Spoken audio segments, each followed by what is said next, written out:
Bem, na aula passada, a gente começou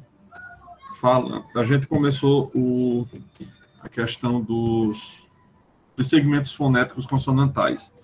E desses segmentos fonéticos consonantais, a gente viu que havia algumas coisas que interessavam, que era a questão do vozeamento, dos pontos de articulação e do modo de articulação.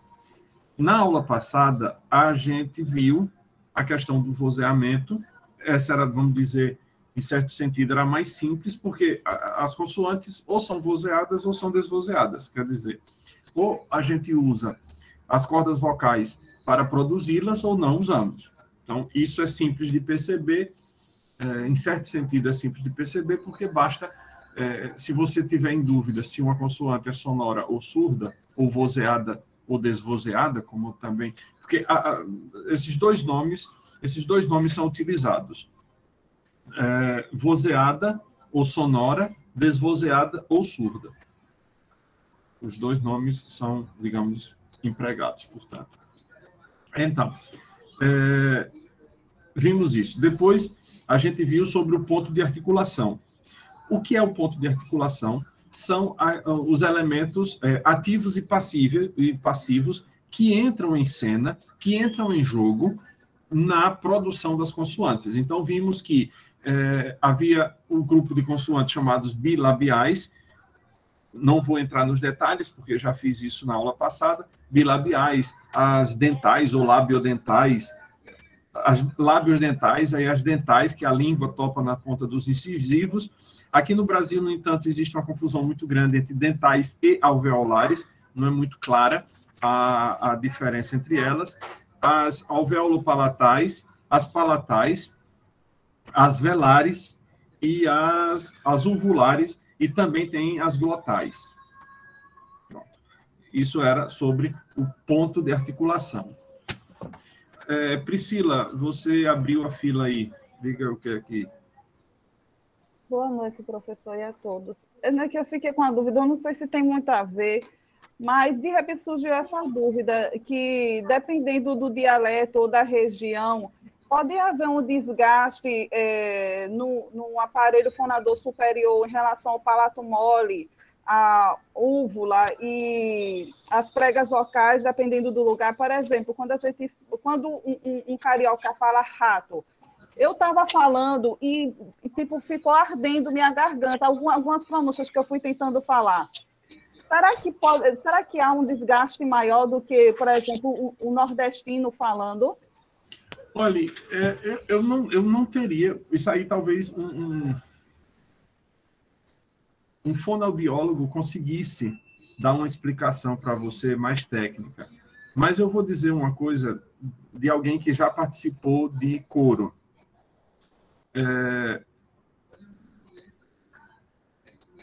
Quando a gente canta um coro ou mesmo um solo, a gente precisa ter cuidado com uma coisa que se chama impostação de voz. Mesmo que as consoantes estejam bem pronunciadas, se a impostação não estiver certa, você vai, com o tempo, adquirir alguma sequela por essa má impostação de voz. Com a questão dessa que você está colocando, eu acredito que, por não ser o nosso hábito de usar determinado tipo de ponto de articulação, ou de zona ou de modo de articulação em produzir algumas vogais ou consoantes, a gente com certeza vai sofrer algum desgaste. Dou-lhe um exemplo bem simples. O B e o V, na Europa, eles têm o mesmo ponto e o mesmo modo de articulação, diferenciando que um é sonoro e o outro é surdo. Aqui no Brasil, a gente tem o V muito mais próximo do F, o nome do fonema, do F, do que do B. Por isso, soa-nos muito estranho quando a gente vê um europeu que confunde o B com o V. Eu acho que no fim da aula passada eu fiz um comentário bem rapidinho sobre isso, né? Que o italiano tem essa confusão, o português de Portugal, especialmente ao norte, faz esse mesmo tipo de coisa, o espanhol faz. Eu não sei dizer a vocês se em francês existe esse tipo de coisa. Se não existir, aí duas coisas são interessantes da gente observar. Na aula passada eu disse que isso era mais uma influência da língua tupi, porque no tupi isso era bem distinto, o B do V. Os dois sons eram muito distintos e produzidos em cantos diferentes. Eu agora não sei, eu teria que parar, ouvir alguns vídeos de franceses pensando nisso, porque eu já ouvi bastante, mas eu nunca atinei nesse detalhe no ponto do B e do V. Se existe para eles algum tipo de confusão. Se não, eu posso dizer agora que essa diferença que existe para o brasileiro é uma herança de franceses e indígenas. Mas aí, voltando ao seu ponto, se a gente não tem o hábito de produzir determinado som, a gente vai forçar uma produção que não é natural ou não está naturalizada em nós. E aí vai haver, sim, um desgaste. E neles, esse desgaste existe? Não. Porque eles têm a técnica, a manha de produzir aquele som daquele jeito. Posso dar-lhe uma porrada de exemplos, mas, para mim, é uma coisa que soaria muito artificial se eu fosse dizer estudante. Porque eu vou ter que fazer uma inflexão de boca que, se você prestar atenção nas pessoas que dizem, pronunciando o TE final dessa palavra, palatalizado assim, o africado, como é o nome melhor para ele, você vai perceber que eles não fazem essa inflexão que eu faço, porque não é natural para mim. Então, eu preciso de mexer uma série de músculos, não só na face, mas também na língua, na glote, para poder conseguir produzir aquele som. Mas, quando a gente vai estudar uma outra língua, que vão aparecer ali alguns sons que também não estão naturalizados na fala da maioria dos brasileiros, como o R,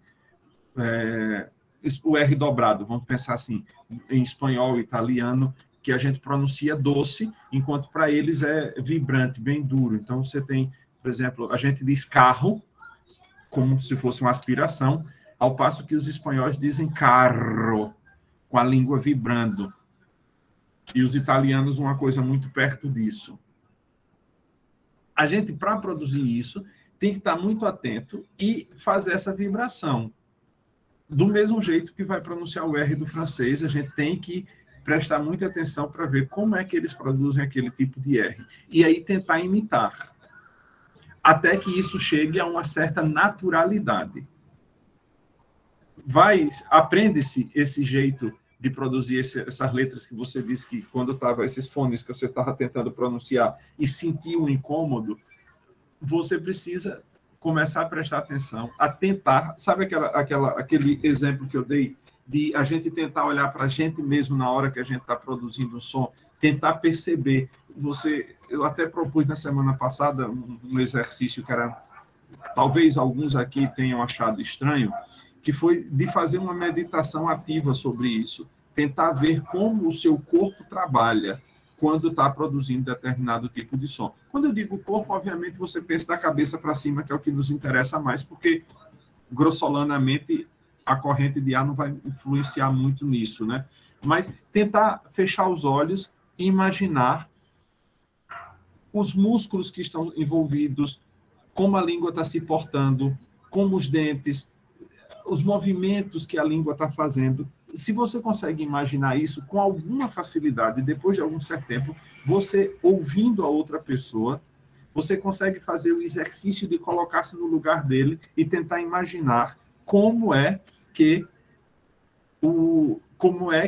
esses órgãos da fala estão agindo naquela pessoa, e aí você tentar reproduzir. Não sei se respondi sua pergunta como deveria, Se não, você diga agora. Ou se eu tangenciei simplesmente onde foi que eu tangenciei e onde eu deveria ter chegado e não cheguei. Ah, perfeito, professor. Perfeito. Aí eu achei engraçado que, às vezes, eu acho que o pessoal daqui de casa pensa que eu sou um pouquinho louca. Porque eu começo a pronunciar do nada. Aí minha filha para e começa a olhar para mim assim, ou então meu esposo, porque diz, meu Deus, ela está ficando tentando pronunciar e entender, entendeu? Começa isso, que tá a entender e pronunciar conforme a pessoa É por isso que eu digo a vocês, esse tipo de exercício, ou de reflexão, ou de meditação, como vocês queiram chamar, isso é um tipo de coisa que você tem que fazer num lugar reservado, quase um santuário, para que ninguém tenha acesso, porque senão a peixa é de doido. É. Obrigada, professor. Bueno. Então, vamos lá. Olha, eu vou compartilhar uma imagem que está lá na página. Se vocês estiverem com o material, esse livro das professoras de Santa Catarina, né, Fonética e Fonologia do Português Brasileiro, está na página 51. É uma imagenzinha simples, não sei nem se mas ela nos ajudará a entender algumas questões. E meu cursor sumiu, ele.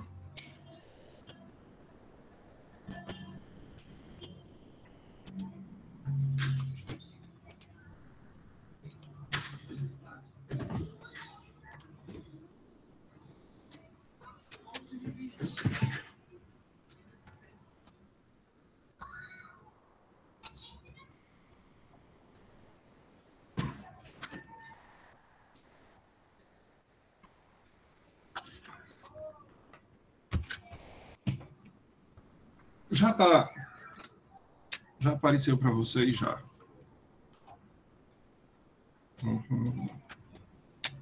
Aí vejam lá, olha. O modo de articulação está relacionado com o tipo de obstrução que a gente vai encontrar na fluência da corrente de ar. Então, reparem, aqui estão os das vogais que a gente já viu. Então, tínhamos as vogais altas, médias baixas e baixas. Lembrando aquele losango das vogais, que eram as altas I, U, as médias altas E, O, as médias baixas E, O, e as baixas, o A tônico e o A átono. Lembrando que o U, O e A tônico seriam as mais arredondadas, e as outras, né, o I, E e A, seriam menos arredondadas. Essa explicação daqui. É meio que a gente gravar essa imagem no fundo da retina, e na hora que você precisa, você a evoca e aquele losangozinho aparece. É isso que eu costumo fazer. Essa mesma coisa tem mais de 20 anos. A gente pensa que o fundo da retina é alguma coisa pequena, mas cabe muita coisa ali. Por exemplo, eu tenho gravado todas as tabelas das declinações do latim, do grego, e as tabelas de conjugação do latim. Todas elas. Então, se eu preciso agora, se alguém me perguntasse, qual é a declinação quais são as formas da terceira declinação? Então, a tabela já apareceu aqui na minha frente, meio uma coisa cibernética, talvez. Eu estou vendo aqui, só porque eu evoquei, as listas todas estão aparecendo aqui com todas as terminações e alguns casos particulares. Então, a gente, para não precisar de sempre ir folhear um material, a gente termina armazenando, né, tirando uma foto e guardando esse retrato na nossa cabeça, de maneira que a gente, quando precise dele, evoque esse material, quase bruxescamente, e ele volta luminoso aos nossos olhos. E aí aparecerão, meus caros, esses dois grupos aqui, que aqui estão relacionados com as vogais, estes outros dois relacionados com as consoantes. E aqui, isso daqui é a corrente de ar. Obviamente que essa corrente de ar vai fazer esse percurso a partir da obstrução que a língua vai fazer. E aí, muito mais coisas vão entrar em cena, vão entrar em jogo nesse momento, que às vezes a gente não se dá conta de que essas coisas estão trabalhando para que o som seja produzido. A liberação ou o aperto das bochechas, por exemplo, quando a gente pensa nas consoantes fricativas, se você for pronunciar um F, você vai sentir uma leve pressão na musculatura das bochechas, puxando-a para junto, para que o ar seja forçado a passar. Por isso, talvez ele se chame fricativo, porque você vai fazer uma pressão com a bochecha para que o ar saia com uma fricção, que é que vai produzir o som do F, primordialmente, e aqui no Brasil, o do V também. O V é uma fricativa. Então, a gente tem isso aqui, a corrente de ar, como ela se porta, e a gente pode pensar que a língua sobe isso também. Aqui você tem a língua na vogal média baixa, a língua na vogal na vogal baixa, média alta, alta. Oclusiva não, fricativa, e oclusiva praticamente, oclusão quer dizer obstrução. E praticamente não há, até que como P, B e M, a gente faça a liberação dessa corrente de ar. Razão essa porque, por exemplo, vocês vão encontrar aqui, na semana passada eu falei disso, que algumas consoantes oclusivas, como essas que eu acabei de citar, né, o P, o B e o M, eu estou falando o nome dos fonemas.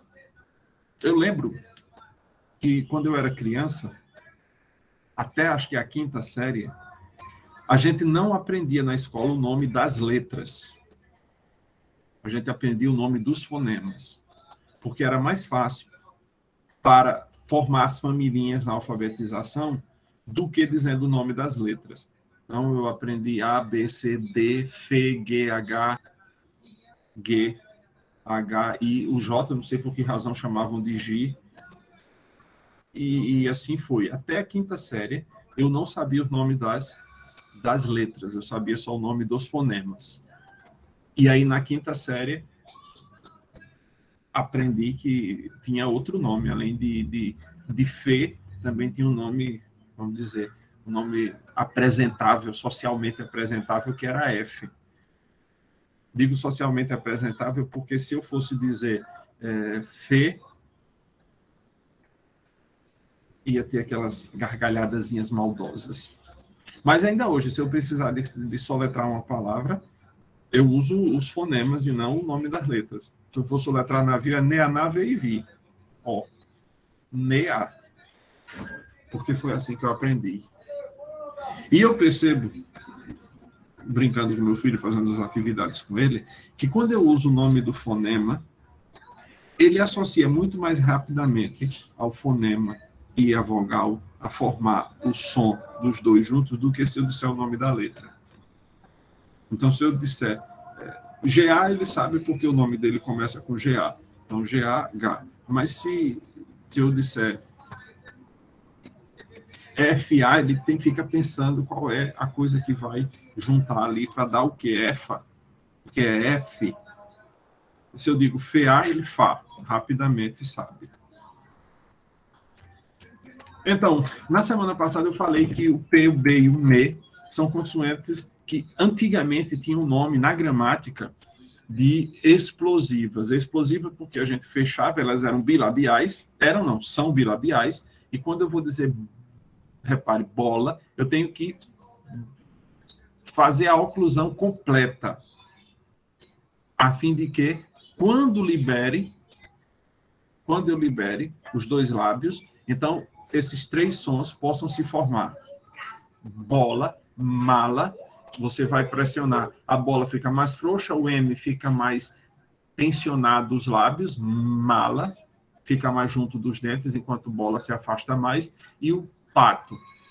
Pato já é bochecha bem frouxa também. Então, essas são chamadas de explosivas, eram chamadas de explosivas. A gente, quando vai dizer os nomes das consoantes, porque dentro da família das oclusivas, existem um bocado delas. Então, a gente precisa dizer, por exemplo, oclusiva bilabial, sonora. Aí você sabe que é um B. Oclusiva bilabial surda, P. Oclusiva bilabial sonora nasal, ou simplesmente nasal, M. E por aí vai. Porque todos esses... Então, tanto o que a gente viu com o ponto de articulação, quanto o modo de articulação, vão... É aquele exercício que eu propus a vocês, de perceber como a língua, os dentes, a bochecha, o fluxo de ar, como todas essas coisas estão trabalhando dentro da cavidade oral e nasal, das cavidades oral e nasal, a fim de que um som seja produzido. Então, você tem o ponto de articulação, lábios, dentes e língua, e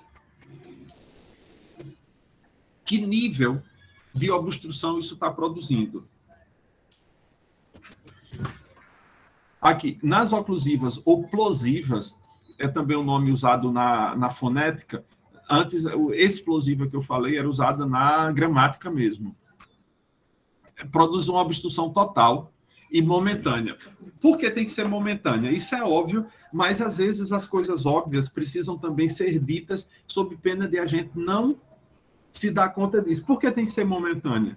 Porque se você não liberar a corrente de ar, você não vai produzir. Então, você obstrui totalmente, mas se ela é total, significa que o fluxo do ar não vai passar. O que você vai fazer é ficar enchendo a boca de ar sem produzir som algum. Então, ela tem que ser total e momentânea. Do fluxo de ar nas cavidades supraglóticas realizada pelos articuladores ativos e passivos, a gente já sabe, né, quais são eles, daí que elas serem chamadas de oclusivas. Quanto à explosão acústica gerada na liberação da oclusão, quando a explosão acústica é liberada, se percebe esse segmento pode ser também chamado de plosivo.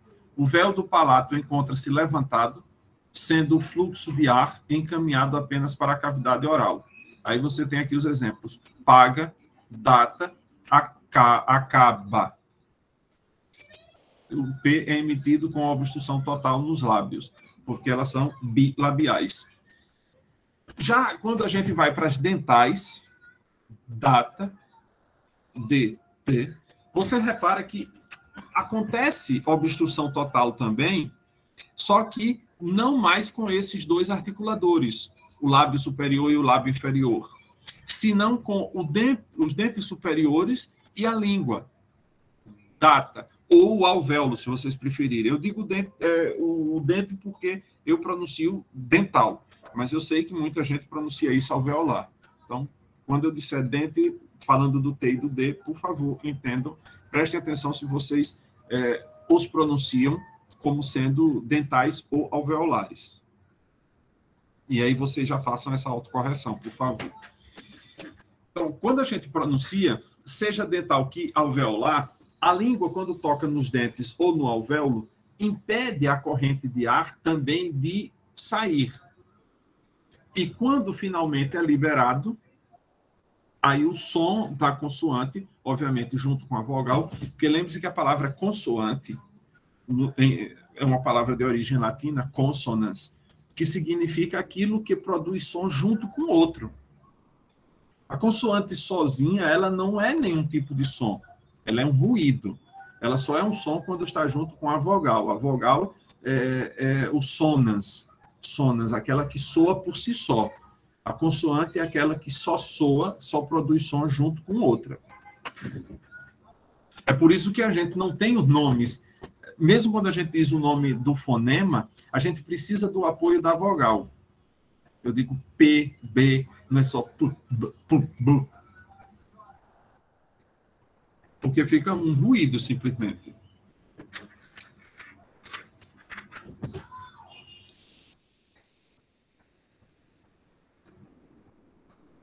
No som K, a obstrução se localiza no véu do palato. Acaba. Se você reparar, quando você faz a K, K. A língua, a parte dorsal, a parte anterior da língua, não, posterior da língua, dá uma subida e o véu palatino meio que se abaixa.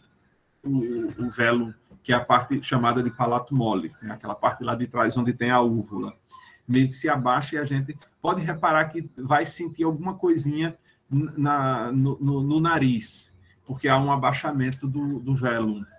Acaba. Agora, como é que a gente percebe esse tipo de coisa? Quando a gente pronuncia bem calmamente, não dizendo no ritmo nosso normal de fala. Você tem que pensar a palavra. Quando eu disse aquela meditação, só você pega a palavra como se fosse um mantra e vai com toda a devoção com ela, com todo o amor, e pronunciar a palavra. Acaba. E perceber tudo aquilo que está entrando em cena na sua pronúncia. Então, esse daí é o primeiro grupo, o grupo das oclusivas. Depois, a gente tem as nasais.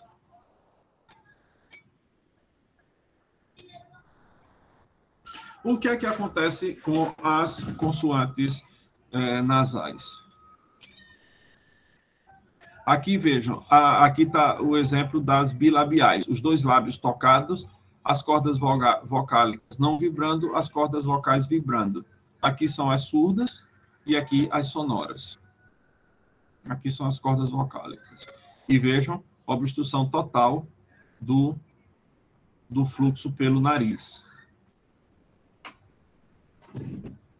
Quando acontecem as nasais, e aí a gente pode pensar no M, no N, por exemplo, o que é que vai acontecer?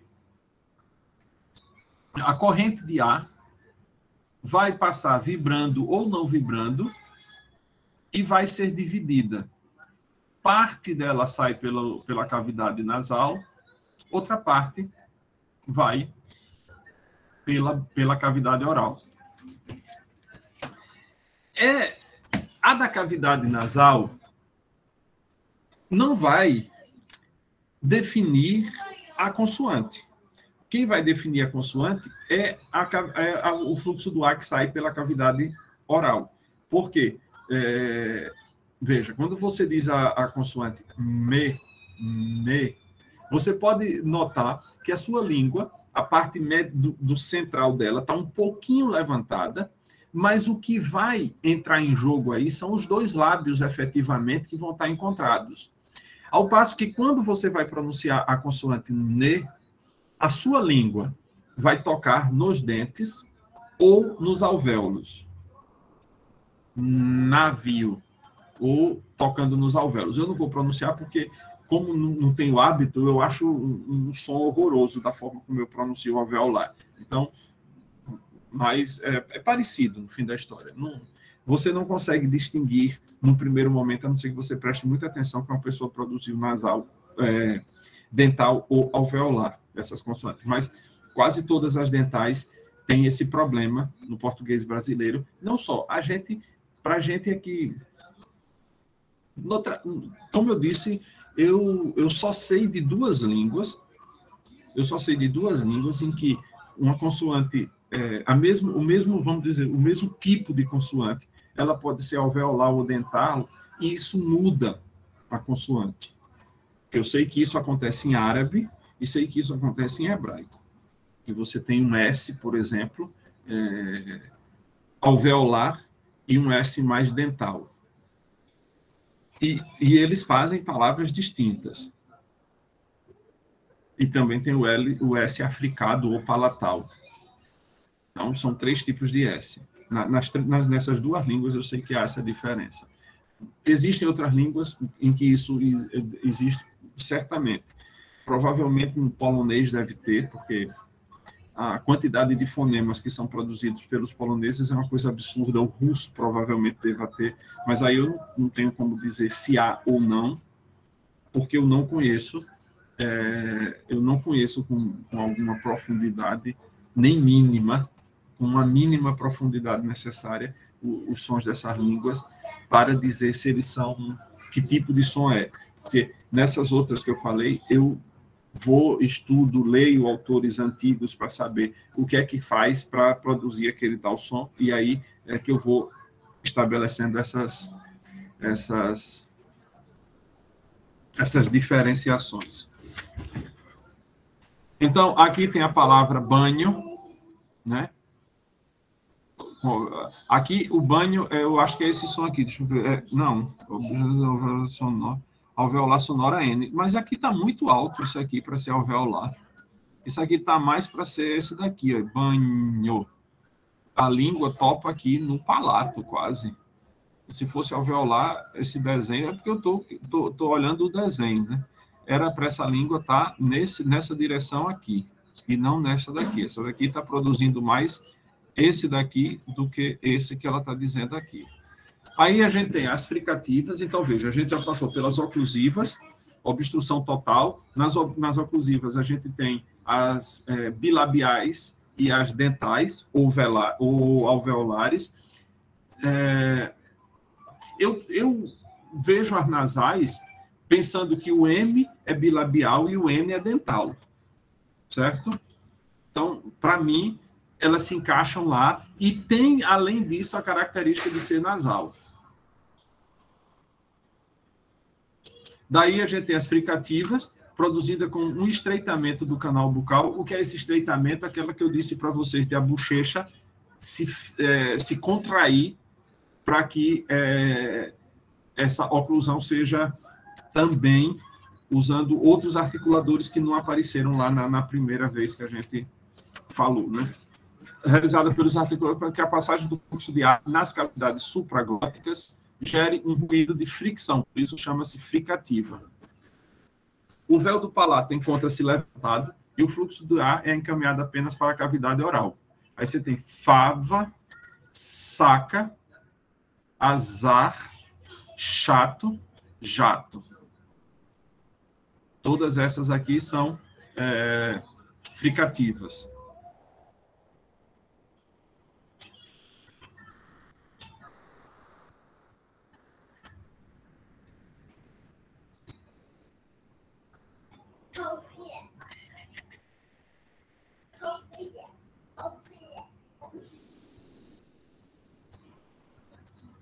Essas daqui são as pronúncias do R, né? As variantes que a gente tem de pronúncia do R, tanto dentro do português, dessas variantes, que eles costumam, que esses autores de fonética chamam de variantes dialetais.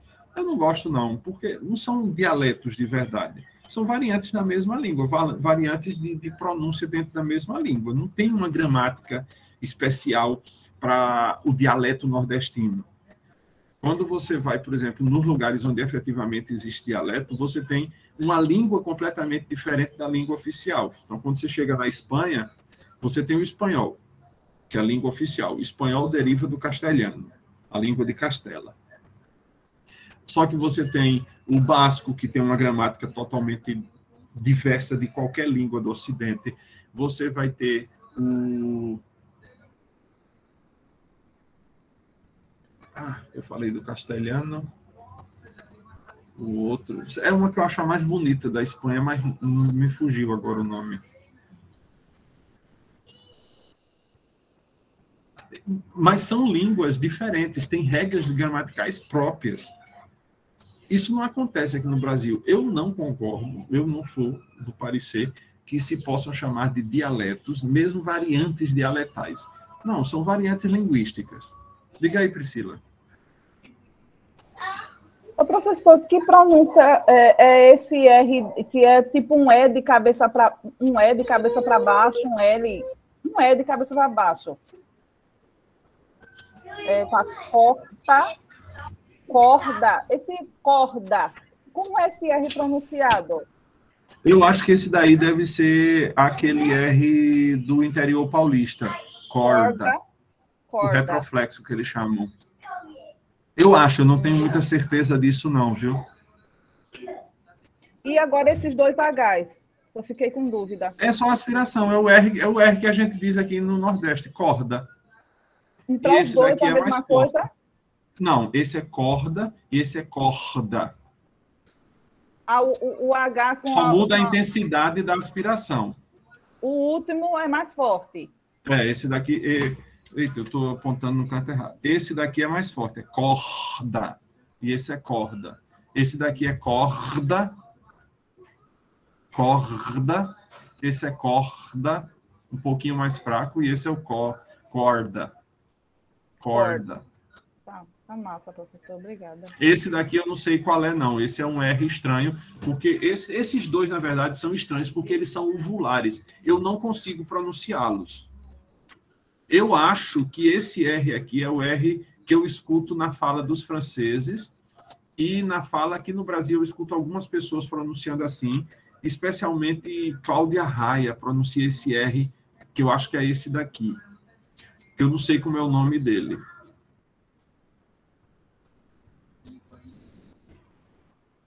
Eu estou tentando me lembrar aqui de uma palavra em que ele entre, mas...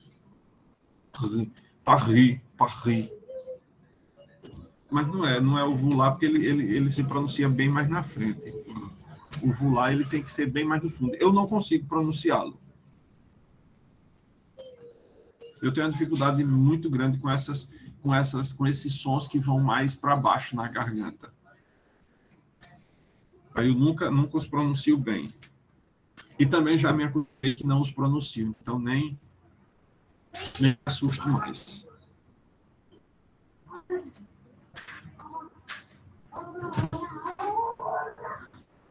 Aqui está a diferença entre F, surda, e o V, que é sonora. Veja o lábio inferior tocando nos dentes. E aqui não dá para aparecer, mas se você for pronunciar fava, você vai ver que existe uma pressão na bochecha, a musculatura da bochecha comprimindo mais, para que ela realmente o fluxo de ar seja fricativo, produza uma fricção. Então, a gente já passou pelas oclusivas, né? Pelas oclusivas nasais e as fricativas. Aí vem as africadas. Essas africadas, vejam, quando você diz chato e jato, esse ch e j são chamadas de palatais. Ch, j. Mas quando você diz tchau, tia, dia, esse som t, ch e d, j são chamados de africados. É a nomenclatura desses daí. Esse ch sozinho, ele é palatal. Ch. E esse j sozinho é palatal. Mas quando a gente bota o t, ti e j, aí ele vira africada. Aqui está a pronúncia do ch. Ai, desculpem-me. Tia, dia. Aí o tap, que é o som do R, quando ele vem depois de uma consoante. Presente. Veja aqui a nomenclatura dele. Eu acho, eles botam aqui caro. Eu acho que isso aqui, mesmo no português brasileiro, ele não seria um tap. Ele seria uma vibrante, né? Caro. Não é a mesma coisa em prato. Mas, ele diz aqui, né, elas dizem, é produzido uma oclusão total e rápida do fluxo de ar nas cavidades orais. O véu do palato está levantado, né, impedindo o fluxo de ar pelas cavidades nasais. E aí você vai ter caro e prato. O som, esse do tap, apresenta uma oclusão percebida como uma batida bastante rápida da ponta da língua nos alvéolos, permitindo uma oclusão total, mas extremamente breve. Essa consoante também é conhecida como vibrante simples, por apresentar apenas uma batida única. O R duplo, aqui no Brasil, eu acho que só no Rio Grande do Sul, ou pelo menos no Sul, talvez, e no, que é esse R aqui, de cabeça grande, assim, maiúsculo, quando ele é ovular, Viu? A gente viu o outro que era de cabeça para baixo. Ou o R na posição normal, né? É um só, não duplica, não. Que aí é o vibrante, quando ele vibra pelo menos 2 vezes, como eu disse, carro. E como os espanhóis dizem, esse daqui é duplicado, eles dizem roda. Galvão Bueno diz, o povo de São Paulo, que tem a influência dos italianos lá, eles dizem roda, ró, um vibrante dupla. Na Itália mesmo, pelo menos na região central, eles usam esse, roda. É uma vibração só e não duas. Os espanhóis é que fazem vibração dupla. Aqui no Brasil isso é excepcional, assim. Algum pouquíssimo grupo de falantes usa esse tipo de vibrante, né? Mas o TEP, a vibrante simples, quase todos, na verdade, utilizam, porque aqui quando você tem caro, a não ser aqueles que pronunciam, como eu disse, utilizando essa uvular, essa daqui, é que vão pronunciar diferente, tipo carro, carro, com uma vibraçãozinha, que, como eu disse, eu não consigo produzir direito isso. E aí já falei da vibrante, e aqui está a vibrante simples e a vibrante múltipla, que é o TEP, ou a vibrante, que é o R forte. E aqui a retroflex. Então, aquilo que eu disse lá, eu lembrava que tinha essa daqui. Agora, essa daqui, então, meu nome Priscila, essa daqui, então, não é a retroflexa, viu? O som da retroflexa é essa outra aqui. A porca, a porta, a corda, é esse daqui. Ok. O professor, eu fiquei com uma dúvida. Os encontros consonantais que tenham L, por exemplo, plá, clá, elas se encontram onde? Aí. Plá. Não, no caso do L, ele fica no... A gente vai ver ainda o do L, mas eles têm o canto próprio deles. Do som do L mesmo. Ah, tá.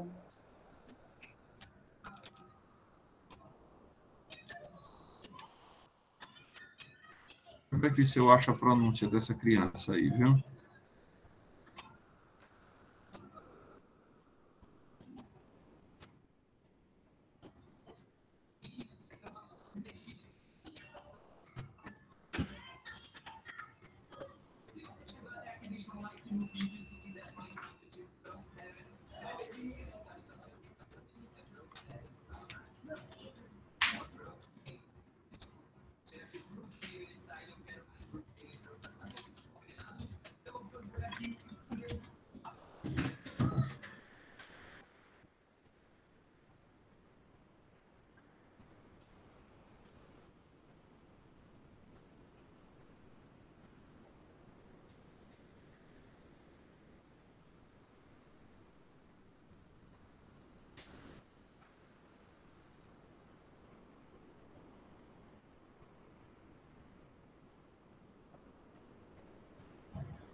Vou compartilhar aqui o som que ela produz com vocês. Para essa, eu encontrei aqui um site que reproduz aquele som. Da fricativa velar.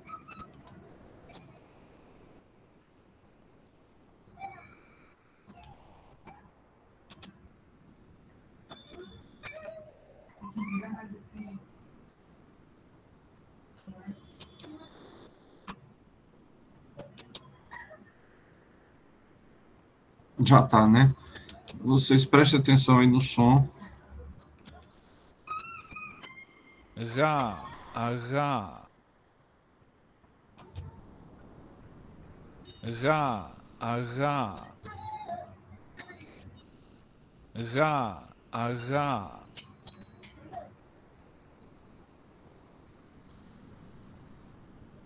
É um som parecido com o do G, na verdade, não do R.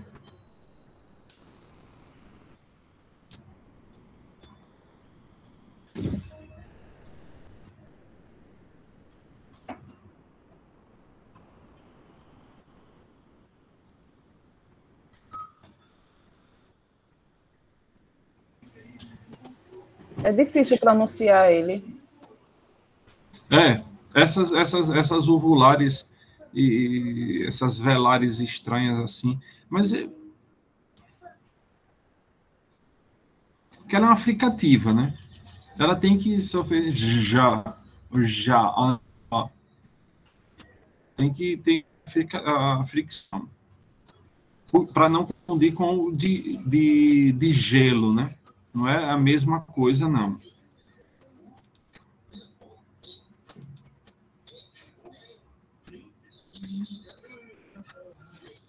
Em árabe, talvez seja o mesmo que eles usam para dizer o nome de camelo.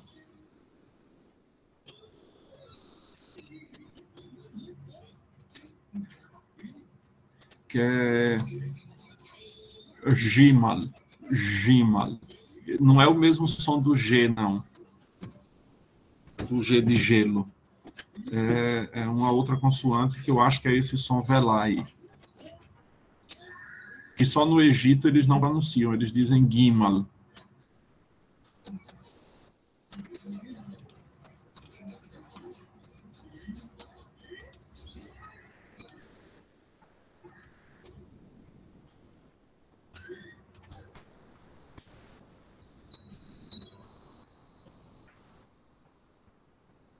Aí depois das retroflexas, vocês perceberam como é a transcrição dela, né? É um R como se fosse um R misturado com um J ao contrário.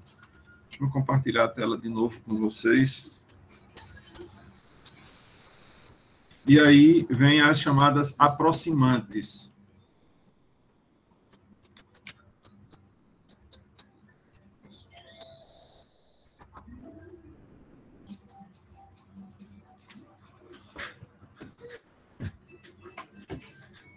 As aproximantes são articuladas com uma constrição que é maior do que a requerida para uma vogal, mas não radical para produzir a turbulência da corrente de ar. São produzidas com a cavidade nasal bloqueada pelo véu do palato, impedida a passagem pelas narinas. São consideradas aproximantes no PIB os representantes dos róticos com ponto de articulação, esse R aqui, e as semivogais, I e U. Aqui, lembrando, eu não falei sobre isso quando a gente estava na aula que tratou dessas semivogais. Também o E e o O, em algumas situações, fazem as funções de semivogais. Então, você tem, por exemplo... Não, o O, a gente sabe que, às vezes, ele faz, né? Mas o E é que a gente não tem muito costume. Então, você tem contemporâneo. Esse E, que aparece ali, ele é uma semivogal, na verdade.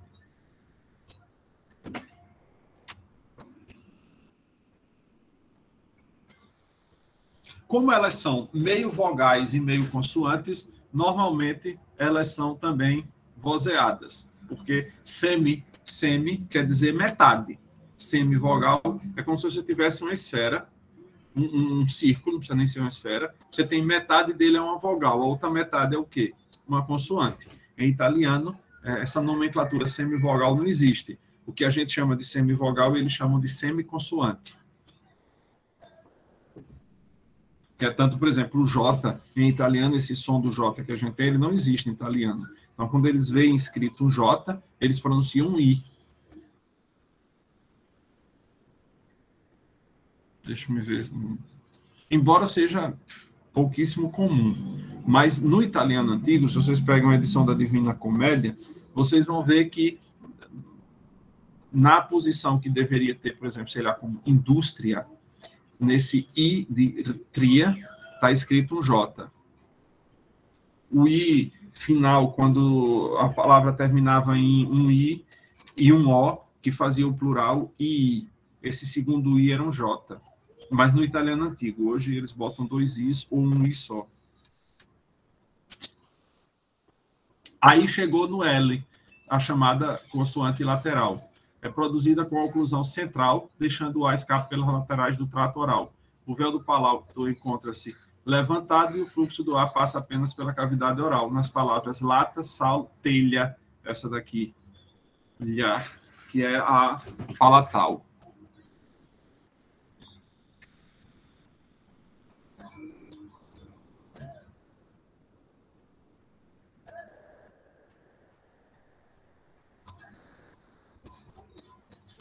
Aqui são sonoras e surdas. E aí está o quadro delas. Deixa eu ver aqui.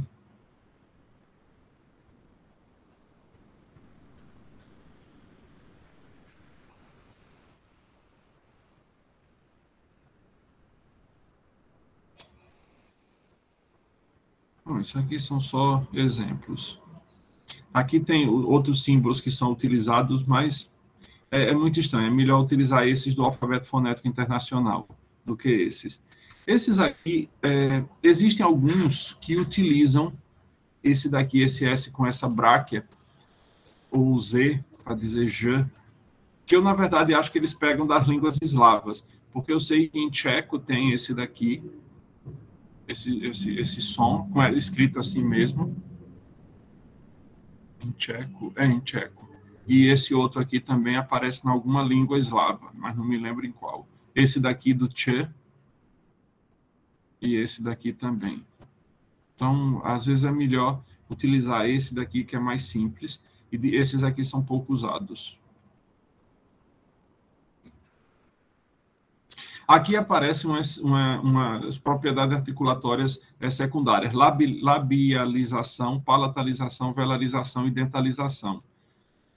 Labialização, arredondamento dos lábios na realização de uma consoante. Normalmente, consoante que exibe essa propriedade é adjacente a uma vogal que é produzida com arredondamento dos lábios. Quer dizer, a qualidade da vogal vai influenciar na qualidade da consoante. É por isso, meus caros, que, por exemplo, a gente diz, antes de P e B não se escreve N, só se usa M. Por quê?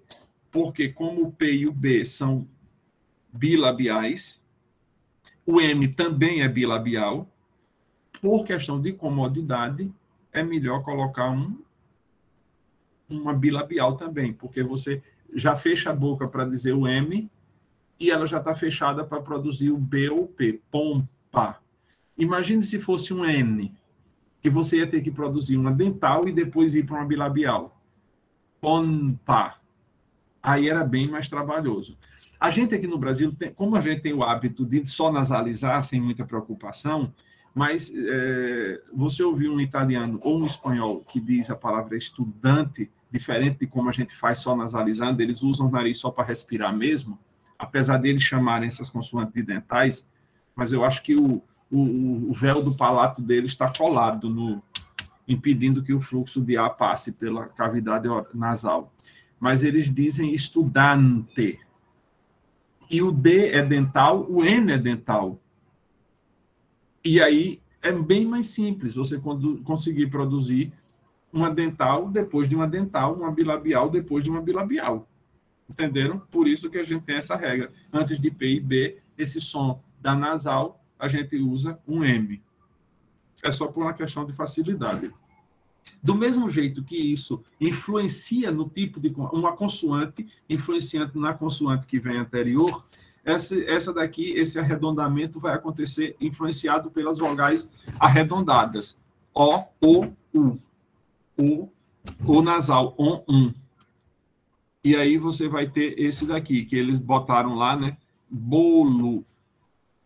Indicando que esse B aqui, com esse daqui, está arredondado e que esse L está arredondado. É a labialização. Palatalização é quando ele vai escrever esse I aqui.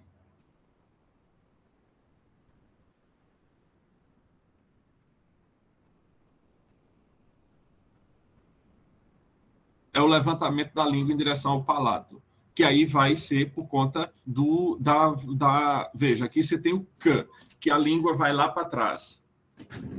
Mas o I obriga a língua a ir lá para frente. Então você tem Kia, a língua, à medida que desce na direção do vélum, ela também se joga para frente. Aí, para representar... Mas eu acho isso muito preciosismo, vou dizer, de ter que botar isso daqui, porque só se fosse uma transcrição que fosse extremamente importante para distinguir,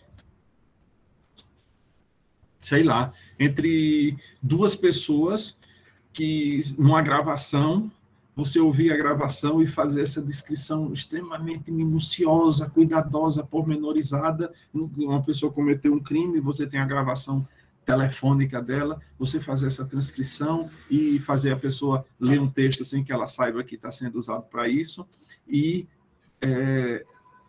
fazer a comparação da forma como ela pronuncia. Na vida prática, assim, numa transcrição fonética, que a gente precisa fazer de maneira mais não tão melindrosa quanto essa que eu estou dizendo para vocês, aí eu acho que isso é um preciosismo desnecessário. O Q e o G ali já estão fazendo, às vezes, disso sem precisar de muita coisa. A velarização é quando a parte posterior da língua vai na direção do palato, e aí é quando você tem, por exemplo, o mal pronunciado L, não pronunciado como U, como semivogal, viu? Aqui é o mal. A língua tende, ela dá uma enrolada, ela sobe o dorso e a frente dela vai na direção do palato. Isso é um mal necessário. Jornal, real, balde. O normal, quase que a gente faz, aqui a transcrição é esse L com esse enroladinho quase, para dizer que faz isso. Existe em polonês um sinal que é como um tio aqui no meio, que é o equivalente ao nosso o L de, como a gente pronuncia normalmente, o Brasil. Diga aí, Priscila.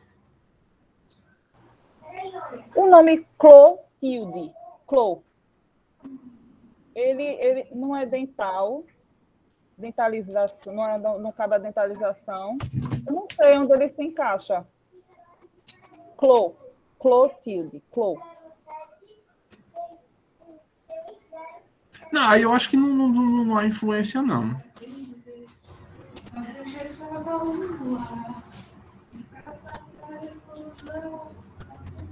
A língua vai fazer a subida,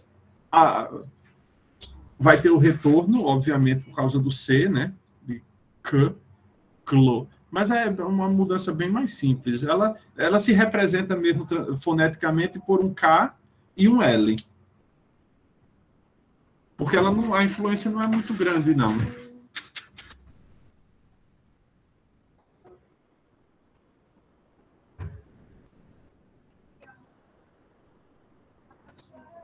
Tem razão. Aqui é sobre... Eu vou dar uma estudada nisso com mais cuidado. Se eu, na próxima aula, eu trazer uma resposta para isso. Está aqui anotado já. Aqui está a dentalização, que é isso que eu digo, essa confusão entre as dentais e as alveolares, que a gente tem aqui no português brasileiro. Que aí ela chama de variantes dialetais. Eu não concordo com isso, mas é o que elas dizem. Eu acho variante linguística mesmo, ou variantes fonéticas, muito mais do que linguística, talvez. Aqui você tem o T dental e o T alveolar, que é outro preciosismo que não tem muita utilidade aqui para a gente. E aí, transcrição fonética, não vou falar dela, porque a gente já teve a aula sobre isso. No caso, Priscila, dessa com o L e com o R é simplesmente a vibração simples, né? Aquilo que eles chamam de TEP.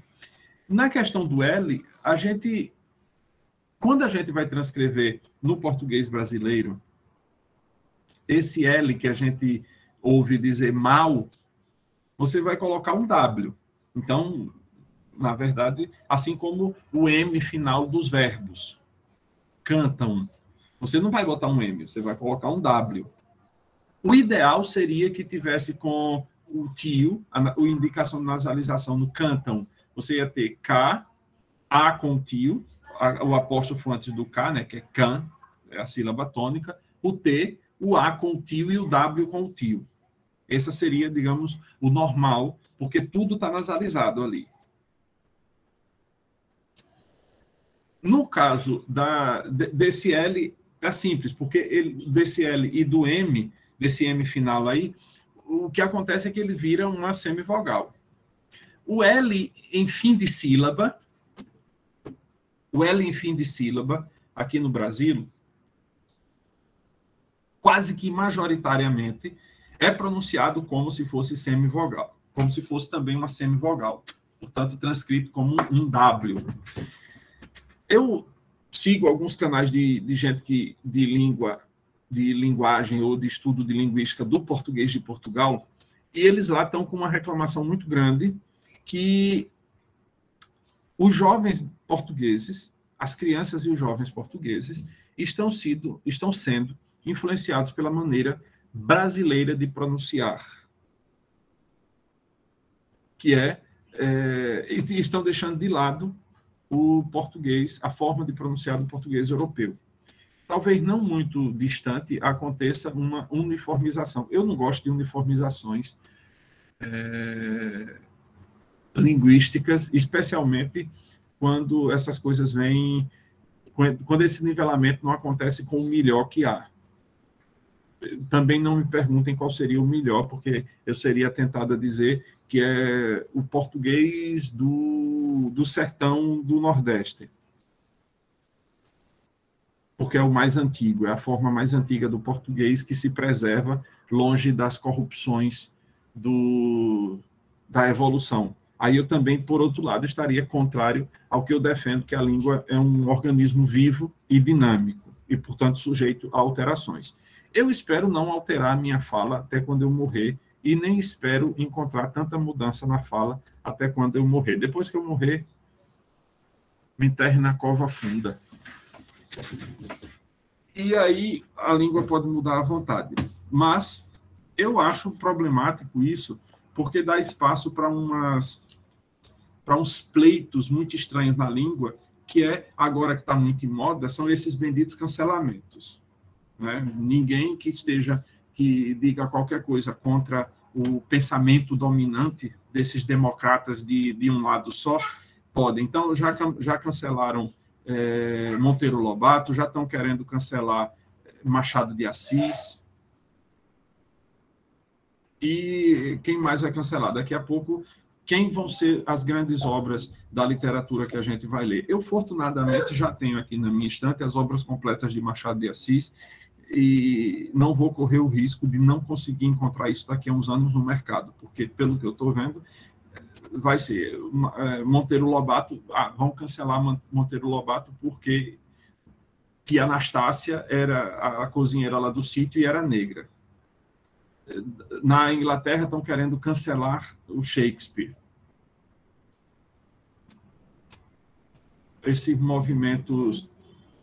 E o interessante é que essa galera não é chamada nunca de extremista, né? São os democratas. Aí isso é muito estranho. Infelizmente, a nossa língua, as línguas que deveriam ser acima de todas essas coisas, mas tem uma coisa que Fernando Pessoa diz: a minha pátria é a língua portuguesa. Todo o movimento de destruição do ser humano, ele passa por determinadas etapas, e uma delas é o esfacelamento da própria língua. É você olhar e não reconhecer mais. E essa destruição da língua vai dar-se em diversos níveis. A gente descer, pelo menos na produção literária, ao que de pior existe. Ao que de pior existe. E eu posso até dizer, sei lá, como é que daqui uns dias vão colocar vão colocar na Academia Brasileira de Letras Felipe Neto, porque escreveu um livrinho de conteúdo erótico para crianças. Então, daqui uns dias vai estar lá, porque já tem gente que só por influência política está ali dentro, né? A Academia Brasileira de Letras é... Quando a pessoa olha que foi lugar de Machado de Assis, de Rui Barbosa, de tantos nomes insígnios, aí tem Fernanda Montenegro, que nunca escreveu nada. A que ponto a gente chegou? Daqui a pouco eu não duvido que daqui ao próximo morto que apareça por aí, de lá, botem o Felipe Neto para imitar a foca lá no dia da posse. Infelizmente, esse é o nível de degradação que a gente vai vivendo da própria língua, né? E os grandes clássicos, Camões já nem se fala mais. Já não se fala mais, já se quer apagar a memória e a lembrança de Machado de Assis, já vem lutando há, sei lá, deve ter uns 10 anos que vem brigando para cancelar Monteiro Lobato, e aí vão cancelando tudo. E daqui a pouco não sobra mais nada. E com isso vão impedindo as publicações desse material, e cada vez vai ficando mais escasso, mais raro e mais inatingível. Pois é, acho que por hoje é só, minha gente. Priscila, você ia dizer alguma coisa? Não, eu ia comentar o que o senhor estava falando, que assim, vai ficar difícil sentir a época se eu não tenho textos referentes à época. Né? Porque quando Olha, eu leio uma obra, um autor, eu estou lendo não só o que ele está falando, mas eu estou lendo a sua época, o seu contexto social.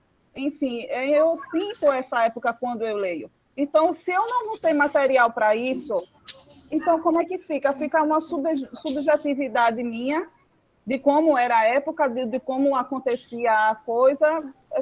Não, mas esse é o tipo de questionamento que ninguém quer que seja feito. Olha, eu estava na UFAL em 2003, ou foi 2004, estudando literatura brasileira barroco. 6 meses. Me pergunte quantos autores barrocos foram postos para a gente ler. Nenhum. Nenhum autor barroco. Para não se dizer que não se leu um texto de um barroco, um verso que Haroldo de Campos utilizou, Haroldo de Campos é do modernismo, um verso de Gregório de Matos, um versinho, de Gregório de Matos, que Haroldo de Campos usou para fazer uma montagem lá, aquelas nojeiras do modernismo, né? Aquelas coisas sem pé, sem cabeça. Eu não estou dizendo que no modernismo não tenha coisa boa, mas a grande maioria, tanto assim que só existe porque os livros de literatura brasileira cuidam de preservar muito do lixo produzido ali, mas você sabe o que é passar um semestre estudando barroco e a gente não ter tido contato com nenhum barroco. Mas todo o contato do barroco foi por tabela com um cara chamado Haroldo de Campos. Haroldo de Campos eu até gosto dele. Eu tenho 2 livros aqui. Estão aqui embaixo. 2 livros que ele traduziu. Está desse lado aqui. Tá aqui. Que é a Ilíada, que ele traduziu do grego para o português. Uma excelente tradução.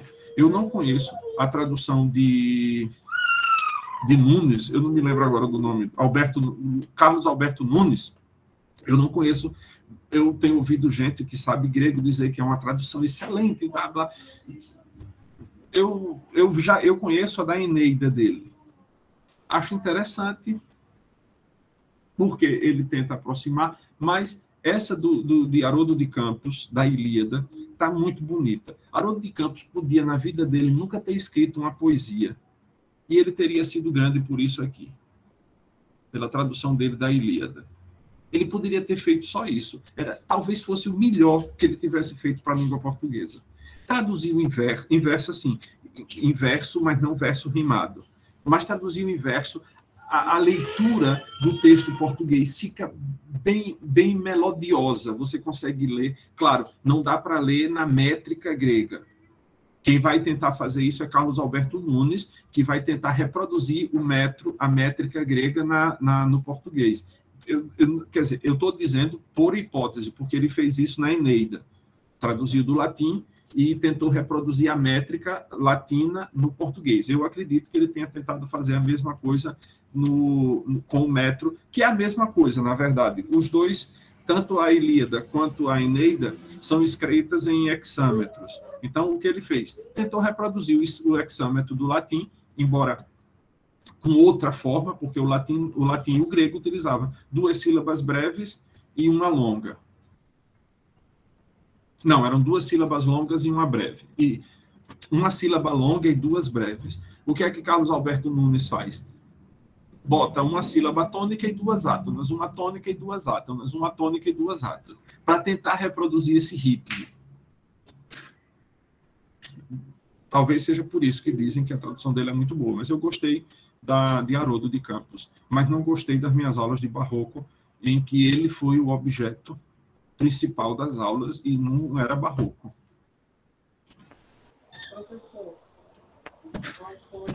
Pois não, Cidelma. Cidelma, eu não estou conseguindo ouvir. Está muito baixinho. Foi o curso que o senhor fez na UFAL, que o senhor falou que falaram muito pouco de barroco? Não falaram muito pouco, falaram nada. Falaram nada. Era o curso de letras. Tá. De letras? Sim. Tá. Mas é só uma pergunta, só uma curiosidade. A ementa do curso é feita por quem? Pelos professores ou ela vem de lá do MEC, alguma coisa? Não, a ementa, ela estava lá, estava o barroco previsto de estudar Vieira, previsto de estudar Gregório de Matos Guerra. Tá. Mas foi e também tem outra coisa, a gente, aluno, não tinha acesso à ementa, não, nem vocês têm hoje, não. Sim, o professor chegava na sala, ele podia fazer o que quisesse e dizer que cumpriu a ementa. No caso, os professores que estavam ministrando